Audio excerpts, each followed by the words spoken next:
I'm about to do my presentation for this project. I'm going to have everyone go around the room and introduce themselves and their role. Let's start with you. Hi, I'm Stephanie. I'm a hospice nurse. I'm Alicia. I'm a med-surg nurse. I'm Susan. I work in triage. I'm Jessie. I'm a med-surg nurse. I'm Shelby. I'm a respiratory therapist. All right. Thank you all for being here. This presentation is basically talking about COVID and the pandemic and mental health issues that have kind of, sustained from it since we've all been going through it pretty much. So title of our presentation, Mental Health, a Global Problem Following a Global Pandemic.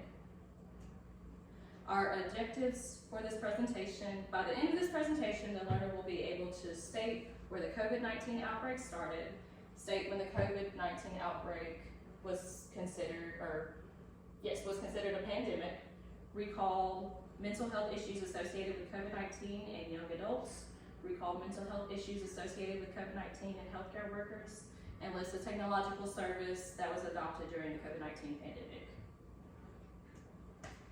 So, the global pandemic.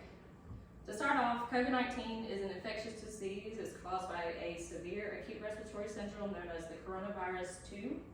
It was first detected in China in December 2019. From there, it spread rapidly to other countries across the world, causing a global pandemic. A public health emergency of international concern, also known as the PHEIC, was declared by the World Health Organization, or WHO, on January 30th, 2020, and characterized the pandemic on March 11th, 2020. The impact of COVID-19. The COVID-19 pandemic has had severe and far-reaching repercussions for health systems, economies, and societies.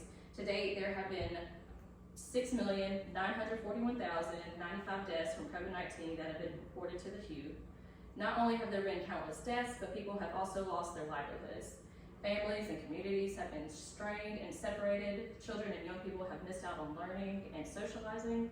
Businesses have gone bankrupt, and millions of people have fallen below the poverty line.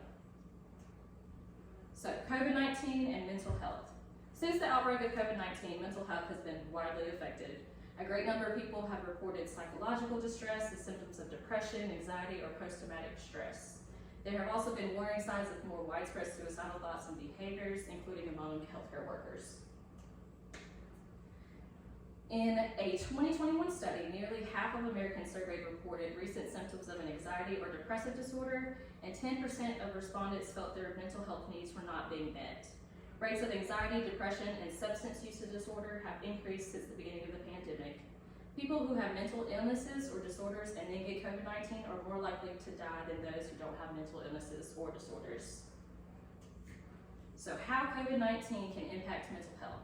When contracting COVID-19, you may experience a number of symptoms related to brain and mental health, including cognitive and attention deficits, which is also known as brain fog, anxiety, depression, psychosis, seizures, suicidal behavior.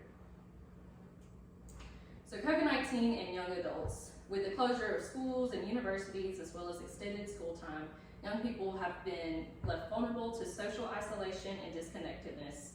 Feelings of anxiety, uncertainty, and loneliness can lead to behavioral problems. For some children and adolescents, being made to stay at home may have increased the risk of family stress or abuse, which are risk factors for mental health problems. So COVID-19 and healthcare workers. During the COVID-19 pandemic, healthcare workers were on the front lines of this crisis. As they're caring for these patients, they are also dealing with a possible exposure to the COVID-19 infection, which may result in mental health stress. Elevated levels of burnout among healthcare workers have been highly observed during the pandemic. It not only adversely impacts healthcare workers' physical and mental health, but also results in poor patient outcomes, including medical errors and low patient satisfaction. So, what has helped with COVID-19? Technology.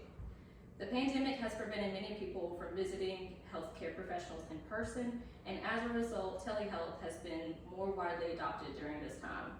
Telehealth visits for mental health and substance use disorders increased significantly from 2020 to 2021 and now make up nearly half of all total visits for behavioral health. So basically, if you're feeling like you have any issues, go see somebody. And that's the end of our presentation. Thank you.